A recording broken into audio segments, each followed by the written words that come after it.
Alright gamers, Summer Game Fest is officially kicked off with the major showcase starting today, and the finale was a big one. Neil Druckmann, co-president of Naughty Dog, came out on stage and presented us with some of the juiciest news on the Last of Us franchise that we've gotten in quite a while. In the almost 13-minute presentation, we got a lot of new information about the franchise, and if you're a fan of the Last of Us universe, there's almost certainly something for you in the presentation. We're also going to talk about the blog post released by Naughty Dog right after the show, which contains a little extra information on a certain remake that every fan of the franchise has been waiting to hear about. But before we do, make sure you hit that subscribe button and ring the bell so you can keep up with this on all the latest news we're going to have for you here on the channel relating to Summer Game Fest and more. I'm Little Bobby here with 5-9 Gaming Direct, and I'm here to break down everything that happened in the Last of Us showcase at Summer Game Fest 2022. The first thing that was mentioned in the presentation was the highly anticipated Factions 2, which is the follow-up to the incredibly popular Factions mode from the first Last of Us game in 2013. According to Neil Druckmann, the new Factions game mode is going to be massive. So massive that it's not a game mode, it's its own standalone game. And if the concept art they showed off is anything to go by there, we are in for one sizable chunk of game to come out. The concept art shows off a post-apocalyptic San Francisco, and as someone who grew up in the San Francisco Bay Area, I'm really excited to see how they change the city to fit the game's universe. If you've never been to San Francisco, it's a really large and dense city. If they're able to do things like allow us to explore the insides of buildings and utilize San Francisco's unique landscape for traversal, I think this is going to be one of the more exciting multiplayer games that could come out next year. One of the things that we had confirmed was that Factions was a standalone game and it's going to be coming out in 2023. Hopefully it's because the game is much larger in scale than anything we've seen from Naughty Dog before. There might be new game modes that we can play, but I'd personally love to see just a free roam mode where your faction can engage with others throughout the city in real time. Naughty Dog has been branching out into more and more open world sections similar to the Plains exploration in Uncharted 4 and The Lost Legacy, as well as the Seattle Day 1 section of The Last of Us 2 when you're playing as Ellie. Maybe that's going to translate into them making a true open world adaptation of San Francisco that we can use to fight other players and scavenge for resources.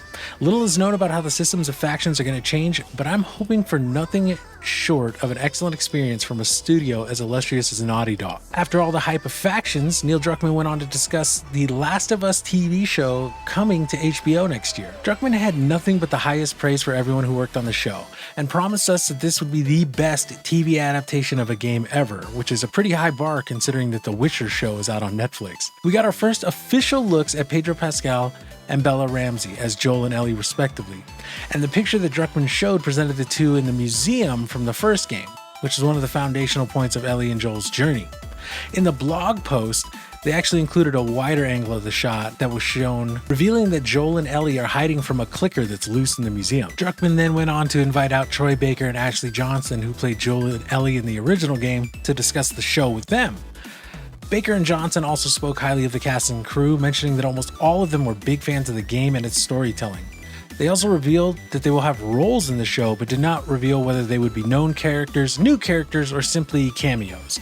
Either way, it's going to be great to see the HBO production paying respects to the actors who originally brought Joel and Ellie to life, and I think it should be fun to try and spot them in the world if they are just cameos. And finally, the big one, if you were on the internet earlier this morning, you might have seen some leaks, but the long-rumored remake of The Last of Us, now titled The Last of Us Part 1, has officially been confirmed and gotten a release date set. This game is legendary for pushing the boundaries of in-game storytelling, and its impact cannot be understated. So seeing it rebuilt from the ground up with completely refreshed visuals is incredible. I just played through the original game a few months back and thought to myself, this game is finally starting to show its age a little. Well, Naughty Dog has fixed that with the remake. We see the upgraded lighting, textures, and character models from the Last of Us 2 engine, bringing one of the greatest games of all time to life with insane next-gen visuals.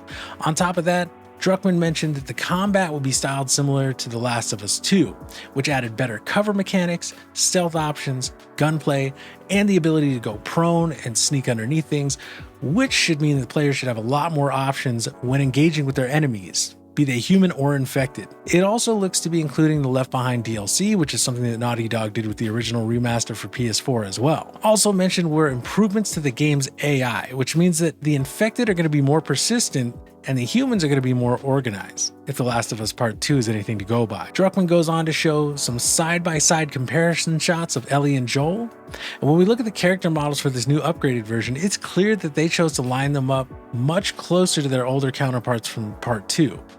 And the lighting is much more smoothed out here and has some great new God ray effects presented in the shot with Ellie and David in the broken down cabin in the woods. Druckmann also mentioned that part of the remake process was the animators going in to study the live footage of Johnson and Baker and really trying to sync up their performances with what's presented in the game. Personally, I can't wait to see it because the performances in The Last of Us are what made that game. The fact that Ashley Johnson and Troy Baker put their heart and soul into the characters of Joel and Ellie really is what sold that whole story. The story's been told time and time again, but the way those two played the characters made us emotionally invested in them, and that's really going to be awesome to see with some new upgraded effects and animations. The technology we had a decade ago meant that there were always limitations, but now we see Druckmann promising that they will be delivering the definitive edition of The Last of Us Part 1. One of the things I'm interested in is whether they will add the expanded story and include Abby's father in some bigger way after learning everything we did from the story of The Last of Us Part 2. I'm sure they're at least going to use his character model, which will add a much needed continuity to the end of The Last of Us Part 1. And last but not least, let's go over the blog post that Naughty Dog released on their website. The information on the show and the Factions game are relatively the same, but we get some new information about purchasing The Last of Us Part 1 Remake. First, we learn that Druckmann handed over directorial duties to Matthew Gallant and Sean Escaig, who had major roles in The Last of Us and Uncharted: The Lost Legacy respectively. With their years of Naughty Dog experience and their technical expertise, I'm sure that they will do justice to this remake and bring us one awesome experience. Aside from that, we also learned that there's going to be 3 different versions available from the blog post.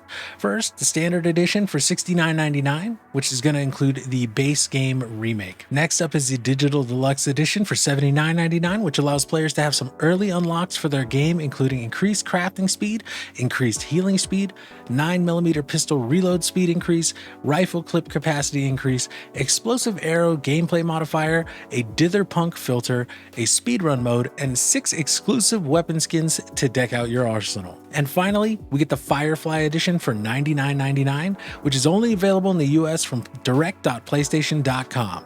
This version includes everything from the digital deluxe edition, but also includes a steelbook case and The Last of Us American Dreams comics number 1 through 4 with new cover art. And these are going to be going live at 4 p.m. Pacific time on June 9th, 2022. Again, only on direct.playstation.com. So be sure to get there as soon as you see this if you haven't got there already. Seeing as The Last of Us is one of my favorite gaming franchises of all time, I'm going to be grabbing the Firefly Edition as soon as it's live. Probably right after recording this video, if I'm being honest. But that about wraps it up. What do you think of this new remake of The Last of Us Part 1? Are you going to buy it?